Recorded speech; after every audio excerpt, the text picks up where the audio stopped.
Chosen one, you do not need to do anything right now, just breathe. I know you are tired, and I do not mean the kind of tired that a good night of sleep can fix. I mean that deep, heavy pressure in the center of your chest, the one you have been carrying for so long that you forgot what it feels like to be light. You have been holding your spiritual breath for months, maybe even years, waiting for the other shoe to drop, waiting for the next attack, waiting for the rug to be pulled out from under you yet again. But look at me.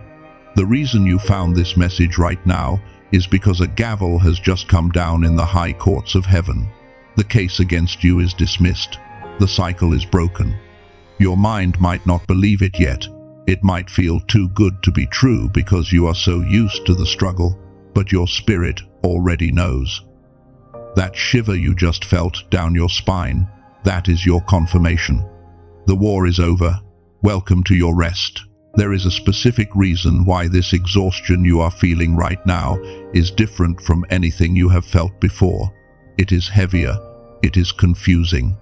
You look at your life and you see that the storm has stopped, but you feel more drained now than when you were fighting.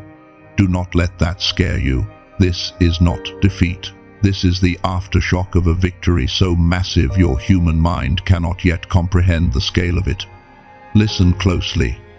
Do not think for a second that the algorithm brought you here. Do not think this is a random recommendation. This is a divine glitch in the matrix. The enemy tried to hide this confirmation from you. He tried to distract you with noise, with drama, with sudden emergencies right before you clicked this video. But your spirit guides, the angels assigned to your bloodline, overrode the system. They pushed this message through the noise because there is a decree issued specifically for you today. You are not here to watch a video. You are here to receive a mandate. And because this is a divine appointment, I need you to make a covenant with me right now. I need you to stay with me until the very last second of this transmission. Do not leave early. Because by the end of this broadcast, we are going to perform a sealing ceremony that will lock this victory into your DNA forever. We are going to unlock a frequency that has been dormant in your mind since you were a child. If you leave before the seal is set, you leave the portal open. You walk out of the courtroom before the judge signs your release papers. Do not let the enemy steal the seal. You have fought too hard to lose the paperwork now. You need to understand what just happened in the spirit realm so you can stop living in fear. The scripture says in John chapter 19 verse 30, "It is finished." In the Greek, this word is Tetelestai. Most people think this just means something has ended. But Tetelestai was not a religious word. It was a business term. It was a word used by merchants in ancient times. When a debt was fully paid, when a transaction was completed and there was zero balance remaining, they would write Tetelestai on the receipt, paid in full. This is what just happened to your struggle. The suffering you have endured was not random bad luck. It was a cost. It was a price you were paying for the wisdom, the anointing, and the generational curse breaking that you were born to do. But hear this decree. The debt is paid. The transaction is closed. The enemy has no legal right to collect any more pain from you.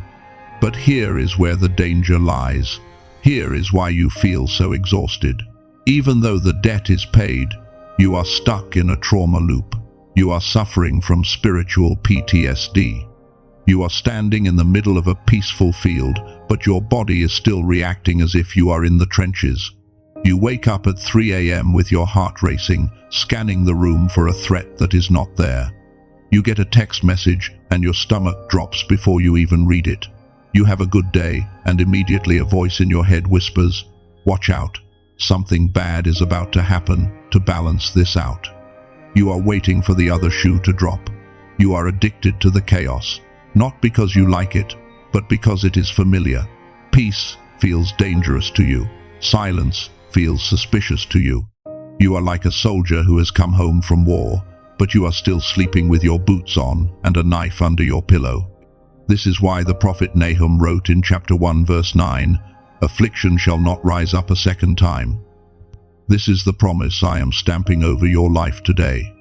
The thing you just went through, that betrayal, that financial collapse, that dark night of the soul, it is not a cycle, it was a season.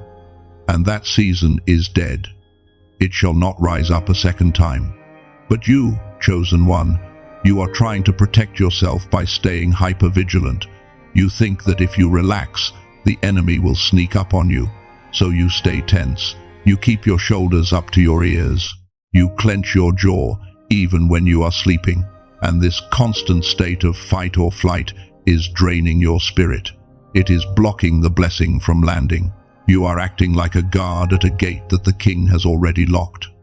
The prophet Isaiah said in chapter 40, verse 31, "They that wait upon the Lord shall renew their strength."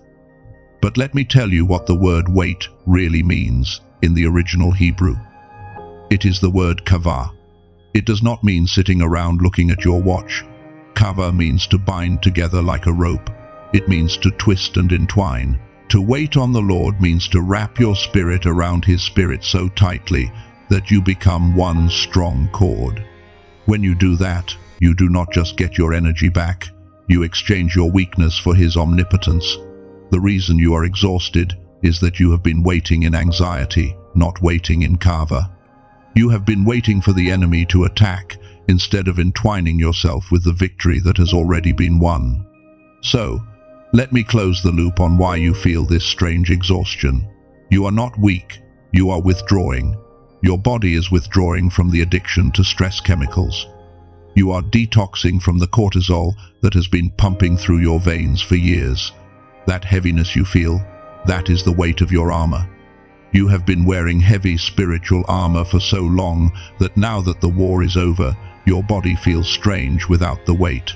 It feels naked, it feels vulnerable. But you need to listen to me very carefully. You think that the war is over because you fought hard enough. You think you survived because of your own resilience. No, the war is over because a specific spiritual law was just passed in your favor in the courts of heaven. The legal battle is done. But here is the massive problem that we need to fix right now. Your spirit knows it is done. Your spirit heard the gavel drop. But your body, your nervous system, your biological brain, it has not received the memo yet. Your nervous system has not received the memo yet because there is a massive gap between your spirit and your biology. You are living in a paradox. In the spirit, you are standing on the mountaintop, victorious, holding the banner of triumph. But in your body, you are still crouching in the trenches, waiting for the bombs to fall. This disconnect is what causes that heavy, confused feeling you have been carrying. You feel guilty because you know you should be rejoicing, you know you should feel free, but instead you feel like you are dragging a corpse around. The prophet Hosea warned us about this in chapter 4 verse 6 when he said, "My people are destroyed for lack of knowledge." Notice, he did not say they are destroyed for lack of power. He did not say they are destroyed for lack of miracles. He said lack of knowledge. You have the power, you have the miracle. But what you are missing is the knowledge of how your own vessel operates. The enemy knows that he cannot touch your spirit anymore. The Tetelestai decree has blocked him. So, he has changed his strategy. He is no longer attacking your spirit. He is manipulating your biology. He is counting on the fact that you do not know the war is over, so he can keep you living as a prisoner of war in a jail cell that has already been unlocked. Think of it this way. Imagine you have paid off your mortgage completely. The house is yours. The bank has signed the deed over to you. But you never checked the mail. You never opened the letter that said, paid in full. So, every month, you are still scraping money together, stressing out, working yourself to the bone to pay a bill that does not exist anymore. That stress is real. The anxiety is real. The sweat on your brow is real. But the debt is not. This is exactly where you are spiritually. The heaviness you feel is not a new attack. It is a phantom pain. It is the residue of a battle that has already been won, lingering in your cells because nobody told your body it can stop fighting. But there is a deeper, more sinister reason why this heaviness persists. It is not just ignorance, it is addiction. I need you to listen to this part with your spirit wide open, because this is the trap that catches almost every chosen one right after their breakthrough. Ephesians chapter 6 verse 12 tells us that we wrestle not against flesh and blood, but against principalities and powers. We often think flesh and blood means other people, but sometimes the flesh you are wrestling against is your own. Your body has become addicted to the chemistry of survival. For the last few years, or maybe your whole life, your brain has been marinating in cortisol and adrenaline. These are the stress hormones that keep you alert, keep you fighting, keep you safe. When you are in the wilderness season, your amygdala, that ancient part of your brain responsible for fear, is stuck in the on position. It is constantly scanning for threats. It is looking for the betrayal. It is waiting for the bank account to hit zero. It is expecting the rejection. And over time, your body has decided that this state of high alert is normal. It has decided that peace is boring. It has decided that safety feels unfamiliar and therefore dangerous. This is the design of the matrix we live in. The entire system is engineered to keep your brain waves in a state called high beta. This is the frequency of stress, anxiety, and survival. When you are in high beta, you are disconnected from your intuition. You are cut off from the voice of God. You are only focused on the immediate problem in front of you. The enemy wants you here. He wants you addicted to the struggle, because as long as you are fighting for survival, you cannot step into your sovereignty. So here is the conflict. You are trying to use a spiritual solution for a biological problem. You are praying against the anxiety. You are rebuking the heaviness. You are fasting to break the cycle. And those are good things. But you cannot cast out a chemical dependency. You cannot rebuke a neural pathway that has been solidified over decades. You are trying to drive a new car on a road that is full of potholes. The car is fine, the road is the problem. Your spirit is the car, your neural pathways are the road. This brings us to the core reason for your brain fog. You might have felt it recently. You walk into a room and forget why you are there. You try to pray and your mind goes blank. You feel a strange pressure behind your eyes, like a cloud that will not lift. You think you are losing your edge. You think you are backsliding. But chosen one, hear me clearly. That brain fog is not a sign of decline. It is a sign of an upgrade. Romans chapter 12 verse 2 commands us, "Be ye transformed by the renewing of your mind." The Greek word used here for renewing is anakainosis. This word implies a renovation, a complete restructuring. It is not just changing your thoughts, it is changing the structure of the container that holds the thoughts. Right now, your spirit has ascended. You have passed the test. You are operating on a higher frequency. You are vibrating at the level of the kingdom. But your physical brain, it is still running on the old operating system. It is still wired for the old timeline. There is a frequency mismatch.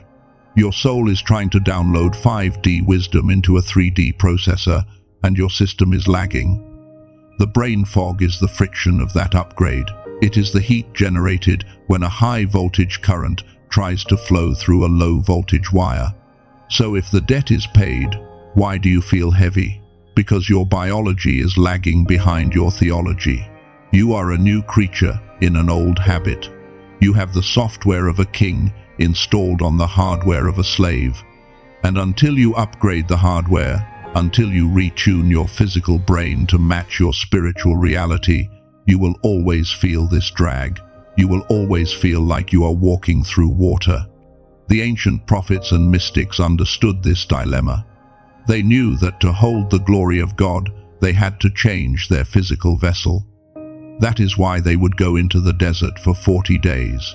They were not just praying, they were detoxing. They were fasting from the noise of the world to force their brains out of that stressful high beta state and down into the deeper, slower waves where God speaks.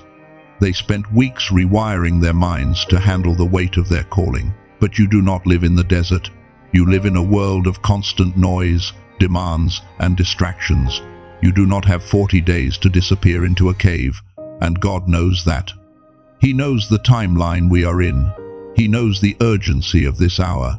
That is why I believe He has allowed science to catch up with Scripture. We have discovered that there is a way to bridge this gap without the 40-day fast. There is a shortcut. A way to upgrade the hardware of your mind to catch up with your spirit, not in weeks, but in minutes. This shortcut is not magic. It is the rediscovery of a biological frequency that God designed into your DNA from the very beginning. Scientists call it the theta and gamma state. You can think of it as the God frequency. When you were a child, your brain naturally operated in this state. This is why children learn so fast, have vivid imaginations, and feel a natural connection to the divine. A study by NASA researchers confirmed that 98% of children are born with this creative genius potential. It is your factory setting. It is the state where your intuition is loud and your fear is silent.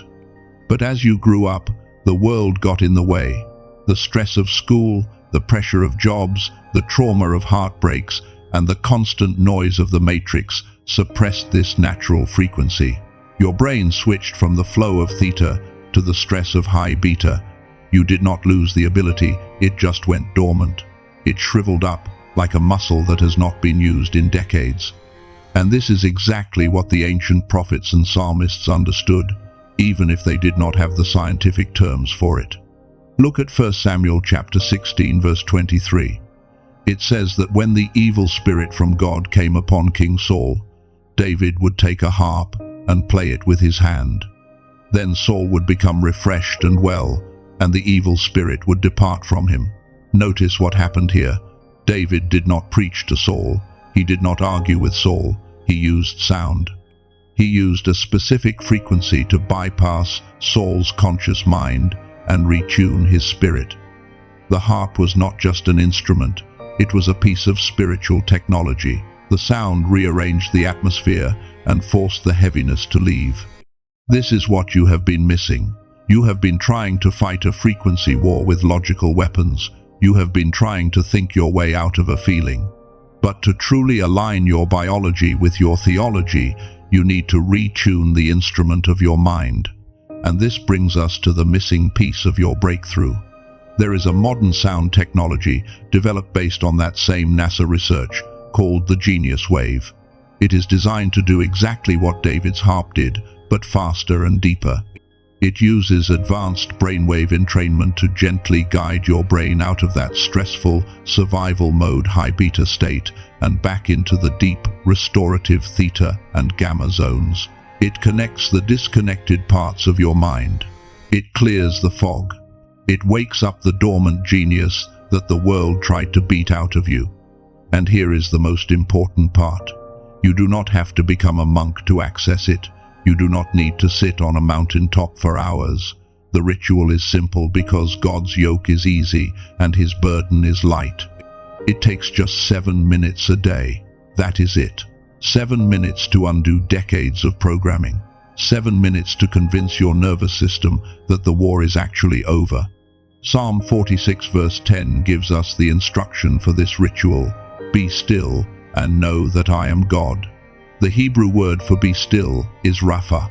It does not just mean to sit quietly, it means to slacken, to let down, to drop the weapons from your hands, to relax the tension in your muscles.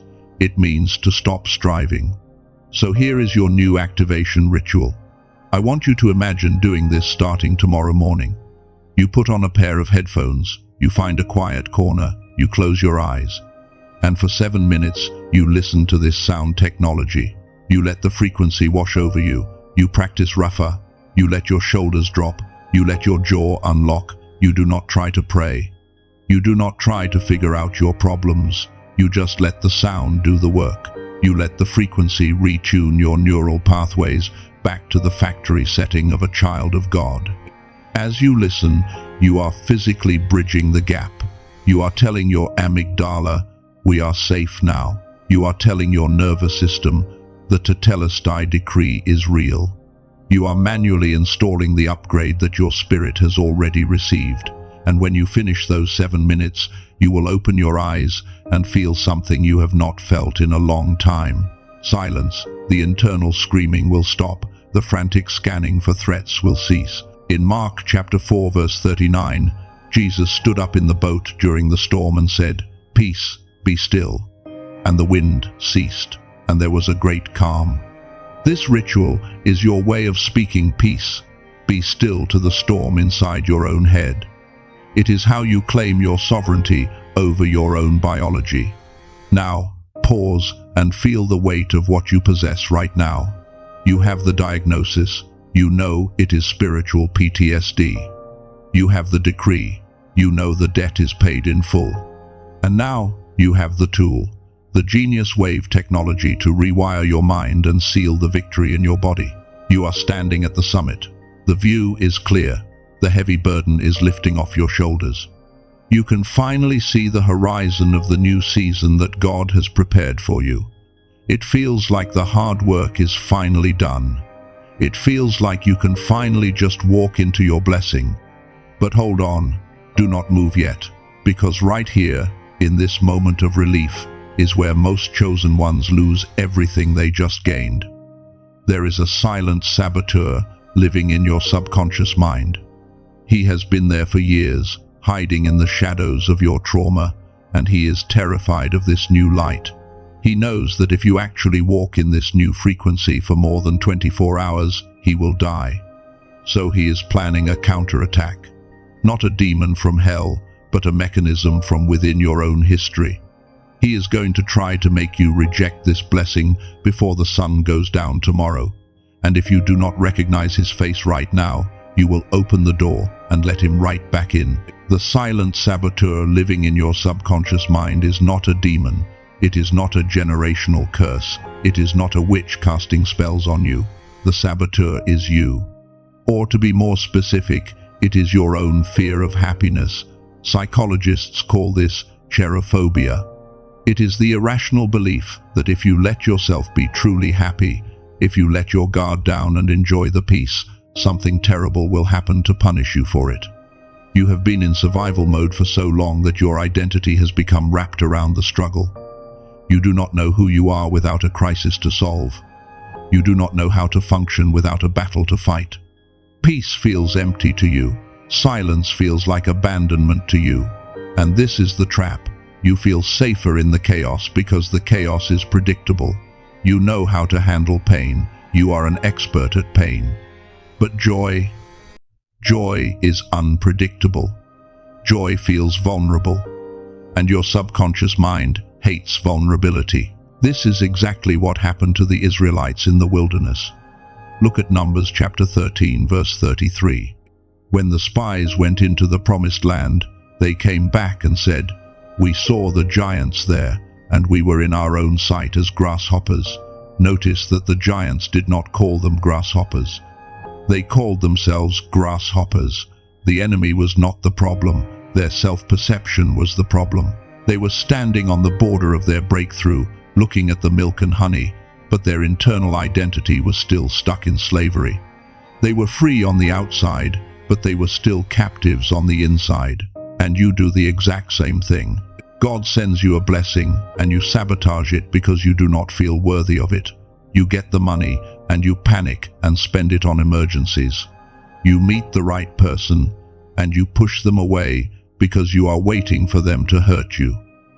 You finally get a moment of peace, and you pick a fight or create drama just to get your cortisol fix.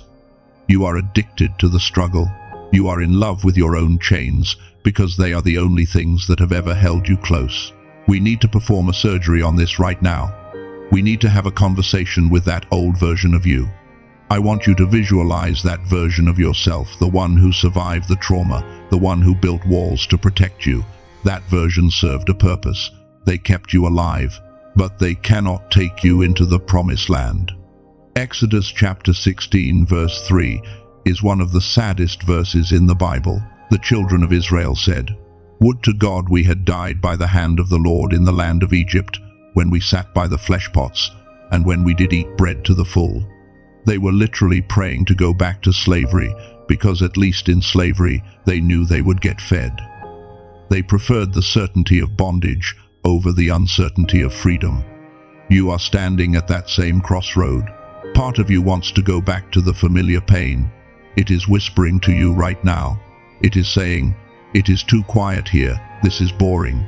You are losing your edge. And this is why the tool I gave you in the last section is not just a luxury, it is a lifeline. When you listen to that genius wave frequency, you are not just relaxing, you are interrupting the addiction pattern, you are training your brain to tolerate peace, you are building a tolerance for joy. You are teaching your nervous system that it is safe to be happy. Without that daily retuning, your default setting will pull you back to the flesh pots of Egypt every single time. You need that 7-minute anchor to hold you in the new frequency until it becomes your permanent home.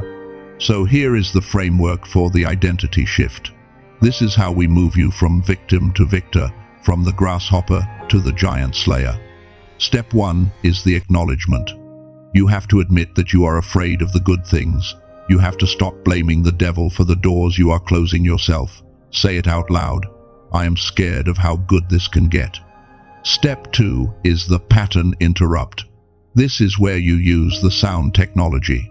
When you feel that urge to create drama, when you feel that panic rising because things are going too well, you do not act on it.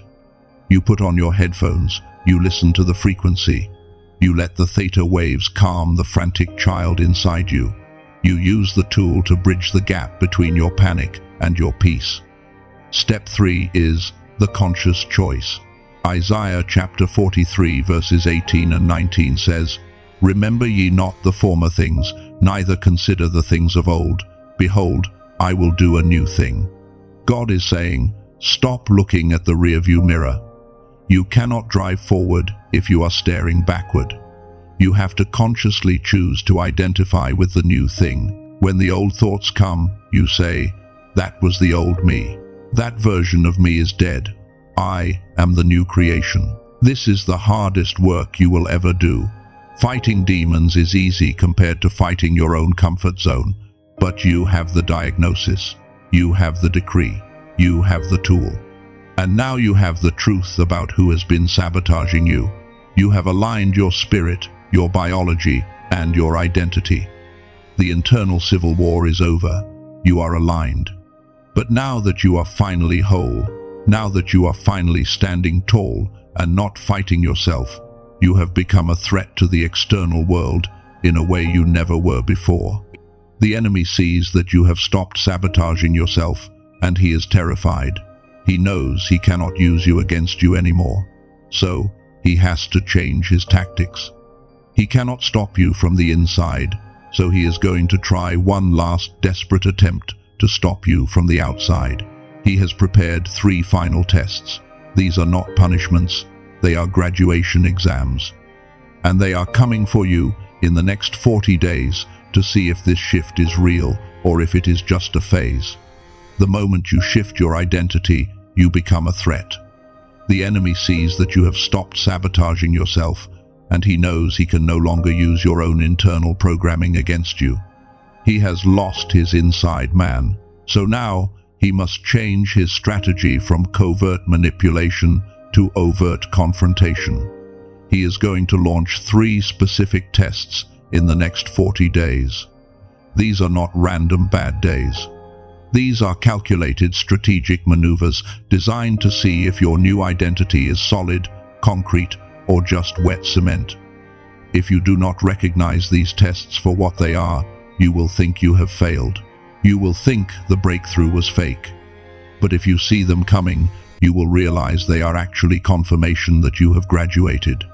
1 Peter chapter 5 verses 8 through 10 warns us to be sober and vigilant, because your adversary the devil walks about like a roaring lion, seeking whom he may devour. Notice the word seeking. He cannot devour just anyone. He is looking for a specific type of prey. He is looking for someone who leaves the door open. And the first way he checks the lock is through test number 1, the echo. The echo is when a person, a habit, or a situation from your dead past suddenly tries to come back to life. You will see this happen with almost comedic timing. Within days of you deciding that you are done with a toxic relationship, that person will text you out of nowhere. Just when you decide you are walking in financial abundance, an old unexpected bill will show up in the mail. Just when you feel healed, an old symptom will flare up for an hour. This is not a sign that you are moving backward. This is the enemy checking to see if the old version of you still lives at this address. Imagine a delivery man knocking on the door of a house to see if the previous tenant still lives there. If you open the door and sign for the package, you are telling the enemy, yes, the victim still lives here. Yes, the person who tolerates abuse still lives here. But if you do not answer, or if you return to sender, the enemy has to mark that address as vacant. This is exactly what happened to Jesus in the wilderness. Luke chapter 4 verse 13 says that when the devil had ended all the temptation, he departed from him until an opportune time. The enemy leaves, but he always circles back to check the perimeter. He wants to see if your boundaries are real. So here is how you pass the echo test. You recognize that these zombies from your past do not have any power. They are just echoes. They are sound waves bouncing off a wall that no longer exists. When that text comes in, do not reply. When that old fear whispers, do not argue with it. You treat it like a telemarketer. You do not engage. You simply hang up. You stand firm in your new identity and say, that person does not live here anymore. But the second test is harder to spot because it does not come from the outside. It comes from your own nervous system. You might successfully ignore the ex, and you might successfully throw away the old bill, but then you lay down to sleep and your heart starts racing. You feel a sense of doom. You feel like something is wrong, even though everything is right. This brings us to test number 2, the phantom pain. The phantom pain is a phenomenon where people who have lost a limb still feel pain in the arm or leg that is no longer there. The limb is gone, but the nerve endings in the brain still remember the pain signals. Spiritually, this is what happens to you after a long season of warfare. The war is over, the decree is signed, but your nervous system has a memory of the trauma. You are walking into your season of peace, but your body sends you a false alarm. It mimics the feeling of anxiety. It mimics the feeling of depression. This is where most chosen ones fail. They feel the phantom pain and they think, oh no, the depression is back. Oh no, God has left me. And because they believe the feeling, they accidentally recreate the reality. You must understand that this feeling is a lie. It is residue. It is just your nerves misfiring because they do not know how to be quiet yet. This is why the activation ritual I gave you earlier is your weapon of war. When the phantom pain hits, do not pray for it to go away. Do not analyze it. Put on your headphones. Turn on the genius wave frequency. You need to mechanically override the signal. You need to force your brain waves down from that frantic high beta state into the theta zone. You are literally retelling your nervous system, we are safe, we are whole, the war is over. You use the sound technology to calm the phantom signals until your body realizes that the limb of trauma has been cut off. Once you master your internal state, the enemy will try one last tactic to pull you out of your high position. He cannot get to you when you are seated in heavenly places, so he has to try to get you to come down to his level. This is test number 3, the bait of offense. You will notice that right before your biggest promotion, someone will disrespect you, someone will lie about you, someone will try to pick a fight with you over something incredibly petty. It will be irrational. It will be annoying, and your flesh will want to fight back. You will want to defend your reputation. You will want to set the record straight. Do not take the bait. The enemy is not trying to win an argument. He is trying to lower your frequency. He knows that you cannot manifest your kingdom assignment while you are wrestling in the mud with pigs. James chapter 4 verse 7 says, "Submit yourselves therefore to God. Resist the devil, and he will flee from you." Notice the order. Submission to God comes before resisting the devil. You cannot resist the enemy if you are engaging with him on his level. Nehemiah gave us the perfect response to this test. In Nehemiah chapter 6 verse 3, his enemies tried to get him to stop building the wall of Jerusalem, to come down and argue with them. And Nehemiah sent a message saying, "I am doing a great work, so that I cannot come down." He did not say, "I am afraid of you." He did not say, "I am angry at you." He said, "I am too busy building my destiny to lower myself to your distraction." This is your stance for the next 40 days. When the disrespect comes, you say to your spirit, "I cannot come down." When the gossip starts, you say, "I cannot come down." When the petty arguments arise, you say, "I cannot come down." You stay on the wall. You stay in the theta frequency. You stay in your high calling. If you can recognize the echo and not answer it, if you can feel the phantom pain and retune it with the genius wave, and if you can see the bait of offense and refuse to come down, you are untouchable. You have sealed your perimeter. You have secured your breakthrough. But passing these tests is just the prerequisite. It is just the security system. To truly activate the treasure that has been unlocked for you, you need to know what is actually waiting on the other side of this transition. You need to see the tangible evidence of what happens when a chosen one finally stops fighting and starts receiving. Let me tell you about the people who walked this path just a few months before you, and what happened to them when they finally let the old timeline die. Let me tell you about Sarah. I will not use her real last name to protect her privacy. But 9 months ago, she was sitting exactly where you are sitting right now. She had just come out of a brutal season of financial collapse. She had lost her business, her savings were gone, and she was waking up every single night at 3 a.m. with a panic attack that felt like a heart attack. She was praying, she was fasting, she was doing everything right spiritually, but the breakthrough was not manifesting.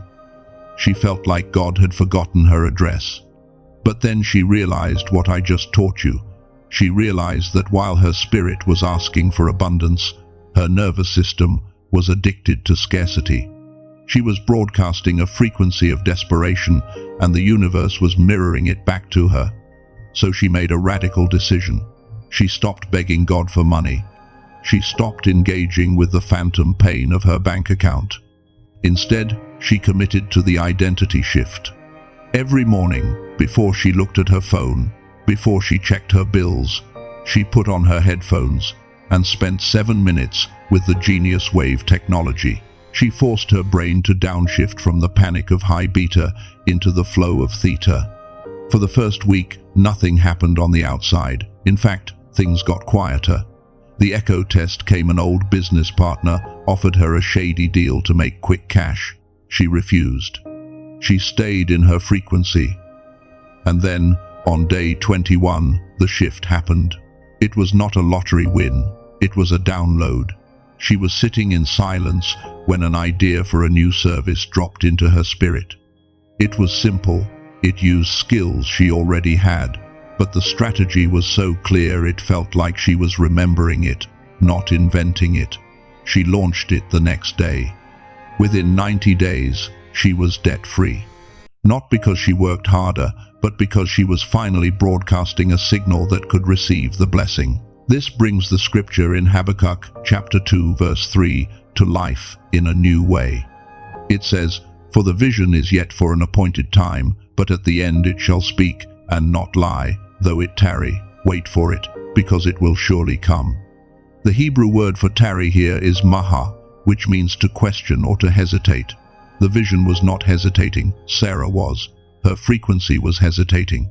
Once she aligned her biology with her theology, the vision stopped tarrying and started running toward her. But you might be thinking, that is great for Sarah, but can this result be repeated? Is she just lucky? Let me tell you about Michael. Michael had been single for 7 years. He carried the deep scars of betrayal.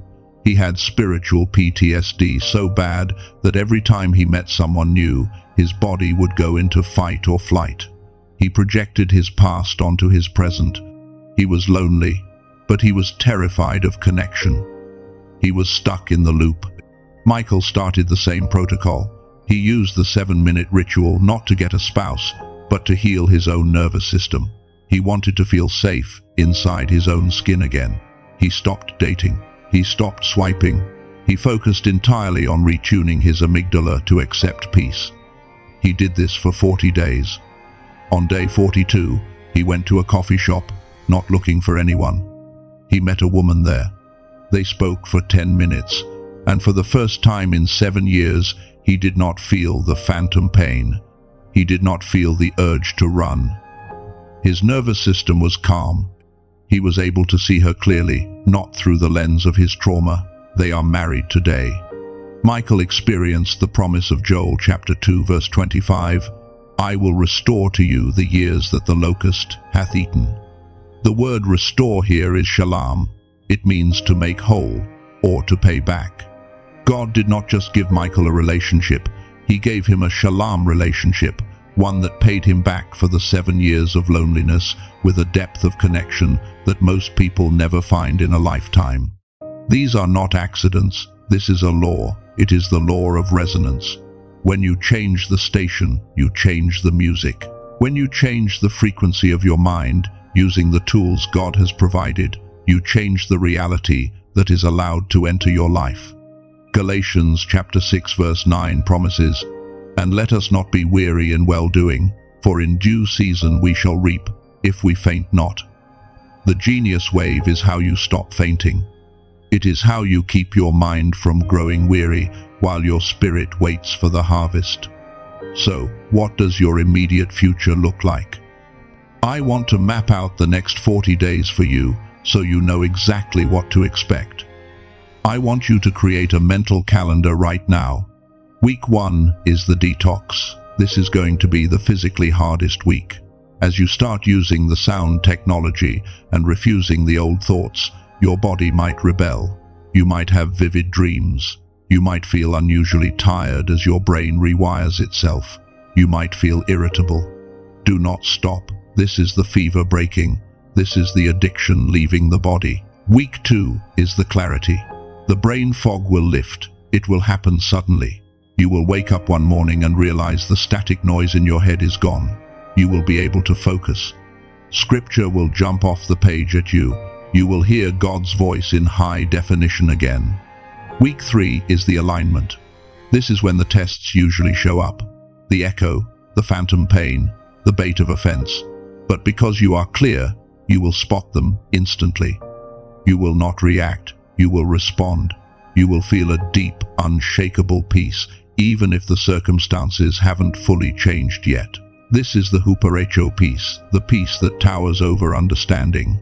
Week 4 through 6 is the manifestation.